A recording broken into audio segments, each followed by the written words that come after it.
میرا ایک کوشچن ہے کہ اکثر انٹرنیٹ پہ یہ اعتراضات ہوتے ہیں جو حضرت مسیح موعود علیہ السلام نے اپنی کتاب میں یہ لکھا ہے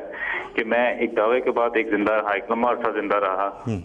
اور انہوں نے قرآن کریم کی ایک آیت کوٹ کی تھی، کیونکہ میں ابھی آؤٹ سائڈ بھی ہوں گھر سے، تو میرے سامنے وہ نہ قرآن کریم ہے نہ کتاب ہے۔ تحفہ گولڑیوں میں انہوں نے کہا تھا کہ اللہ تعالیٰ نے صلی اللہ علیہ وسلم کو مخاطب کر کے قرآن کریم میں فرمایا تھا کہ اگر تو جھوٹ بولتا تو ہم تجھے رگے جانی سے پکڑ لیتے۔ یہ اس کے الفاظ ہیں، مجھے بھی کیونکہ سامنے میرے سامنے کتاب جی بشیر الدین صاحب جی آگے فرمائیے۔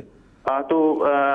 میرا اگلا کوشچن ہے کہ جب نیشن آف اسلام جن صاحبان نے بنائی وہ محمد علیجہ صاحب تھے امریکہ میں، وہ اپنے دعوے کے بعد بھی کافی عرصہ زندہ رہے۔ تو غیر جماعت سے جب ہم بات کرتے ہیں تو وہ ایک تو ہمیں جواب یہ دیتے ہیں، اور دوسرا یہ بات ہے کہ اس کی نفی کرتے ہوئے انہوں نے اپنی کتابوں میں بھی یہ لکھا ہے، یہ حضرت مسیح موعود علیہ السلام کی اس صداقت کو کہ محمد علیجہ بھی زندہ رہا اور بہاؤاللہ کے ابھی بھی فالوورز ہیں۔ ٹھیک ہے، تو اس بات پہ جماعت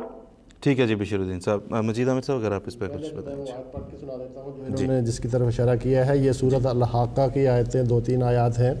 اس میں اللہ تعالیٰ فرماتے ہیں اعوذ باللہ من الشیطان الرجیم بسم اللہ الرحمن الرحیم وَلَوْ تَقَوَّلَ عَلَيْنَا بَعْضَ الْأَقَاوِيلِ لَأَخَذْنَا مِنْهُ بِالْيَمِينِ ثُمَّ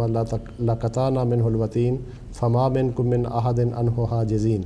اللہ تعالیٰ فرماتا ہے کہ اگر یہ رسول یا ان جنرل کوئی بھی اللہ تعالیٰ کے اوپر افتراء کرے، یعنی یہ کہے کہ اللہ تعالیٰ نے مجھے یہ بات کہی ہے یا الہام کیا ہے، وحی کی ہے، لیکن اللہ تعالیٰ نے وہ نہ کی ہو، تو پھر یہ خدا تعالیٰ کے اوپر افتراء ہوگا۔ تو اس صورت میں اللہ تعالیٰ فرماتا ہے لَأَخَذْنَا مِنْهُ بِالْيَمِينِ کہ ہم اس کی پھر آگے فرماتا ہے کہ اپنے دست قدرت سے اس کی اشارہ کاٹ دیتے ہیں، اس کو پھلنے پھولنے نہیں دیتے۔ اب سوال یہ ہے کہ اس میں جو بات بڑی وضاحت کے ساتھ اللہ تعالیٰ نے بیان فرمائی ہے وہ یہ ہے کہ خدا تعالیٰ کے اوپر افتراء کرنے والا ہو، کوئی شخص لفظی وحی کا دعویٰ کرنے والا ہو کہ مجھے اللہ تعالیٰ نے یہ الفاظ وحی کیے ہیں۔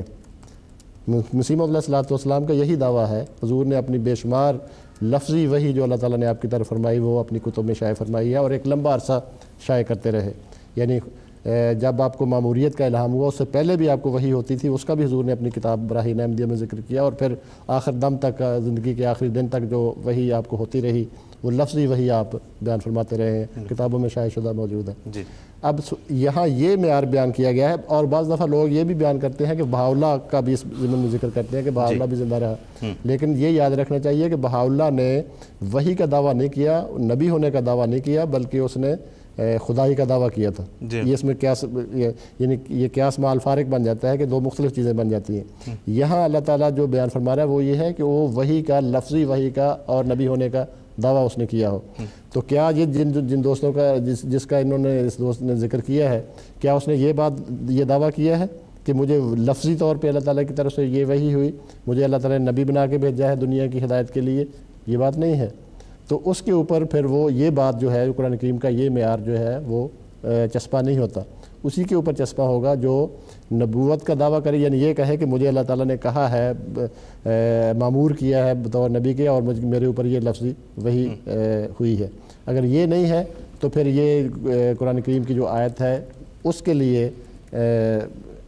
معیار نہیں بنتی، چنانچہ وہ اس کی ذات میں، اس قرآن کریم کی ذات میں نہیں آتا۔ جی ٹھیک ہے، بہت بہت شکریہ جناب۔